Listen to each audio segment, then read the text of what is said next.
غیر مسلموں کے گھروں میں کھانا کھا سکتے ہیں؟ یعنی یہ جو قومی تعصب ہے یہ کیا چیز ہے؟ ہم کو اللہ تعالیٰ نے اصول پر کھڑا کیا تھا. اسلام کسی قومیت کا نام نہیں ہے. آپ نے شادی کے بارے میں سوال کیا، کیا غیر مسلموں سے شادی ہو سکتی ہے؟ اسلام میں اس پرنسپل پر شادی کو طے کیا گیا کہ شرک اور توحید کی بنیاد پر شادی نہیں ہو سکتی. آپ نے کھانے پینے کے بارے میں سوال کیا، کیا غیر مسلمان کھانا کھا سکتے ہیں؟ وہاں بھی اصول ہے کہ کھانے کے لیے یہ چیزیں اللہ تعالیٰ نے پاکیزہ نہیں سمجھی، طیب نہیں ہے، ان کو حرام کیا ہے. مسلمان کے دسترخوان پر ہوں گی تب بھی حرام ہے، غیر مسلم کے دسترخوان پر ہوں گی تب بھی حرام ہے.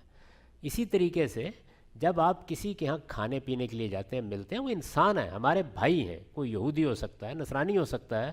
کھائیے، بیٹھیے، ان کی تقریبات میں شریک ہوں، انسانیت کے رشتے کا احترام کریں. وہ آدم و حوا کی اولاد ہیں، آپ کے بہن بھائی ہیں. اسلام کوئی چھوت چھات کا مذہب نہیں ہے. جائیں، آپ نے صرف ان چیزوں سے بچنا ہے جو اللہ کے دین میں حرام ہیں، اور وہ مسلمان کے دسترخوان پر بھی حرام ہے، وہ غیر مسلم کے دسترخوان پر بھی حرام ہے. تو اسلام کا اپروچ پرنسپل اپروچ ہے، وہ ان چیزوں میں کوئی دخل نہیں دیتا.